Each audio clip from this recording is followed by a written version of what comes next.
What if he's still in that full house? I don't know. Her little crawl space.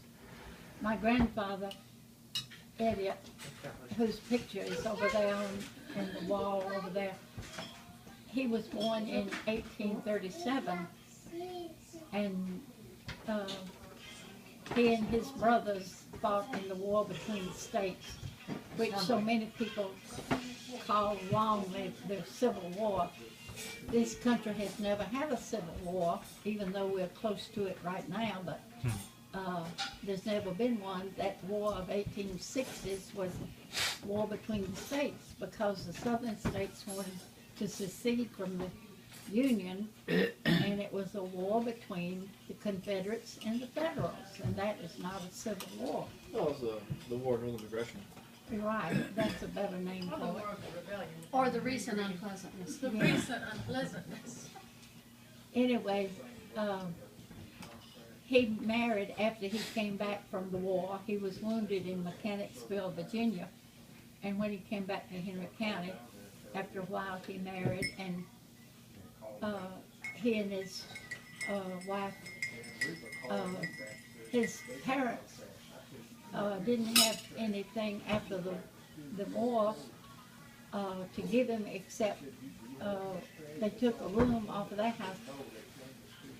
Many years ago, the old farmhouses would build the bedrooms in one section and then build a breezeway and then have the kitchen and dining room separate from the rest of the house.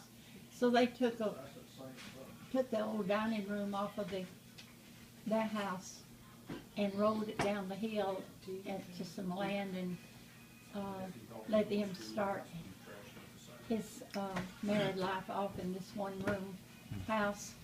So, Mom, Huh?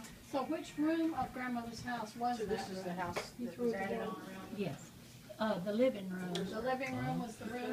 Except that I'm beginning to think that that was not the way, because a building out where we had where the milk cow stayed, we used to call that the old dining room, and I think that must have been part of the Did you house. already sugar your But coffee? anyway, Did you already put sugar in your coffee? when they started their family, they ended up having 8 children, and then when they started marrying and having grandchildren, the house they ended up was not a 2-story house, it was a story and a half.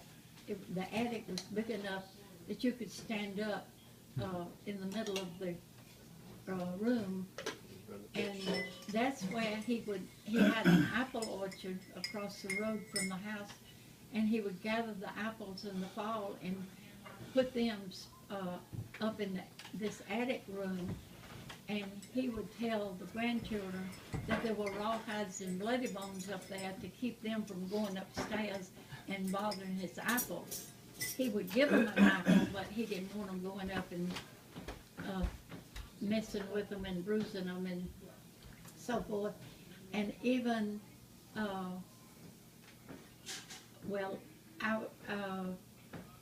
my siblings and me were much younger than my daddy's nieces and nephews, because he was younger in the family and his older sisters married, and they had children as old as my mother. And anyway, some of those older nieces would tell me that they used to be afraid. They didn't like it when their mother would say, let's go to Grandma and Grandpa's house, because all they could think of was rawhides and bloody bones.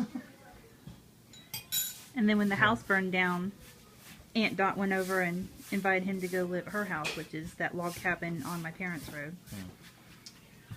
Are you finished with this?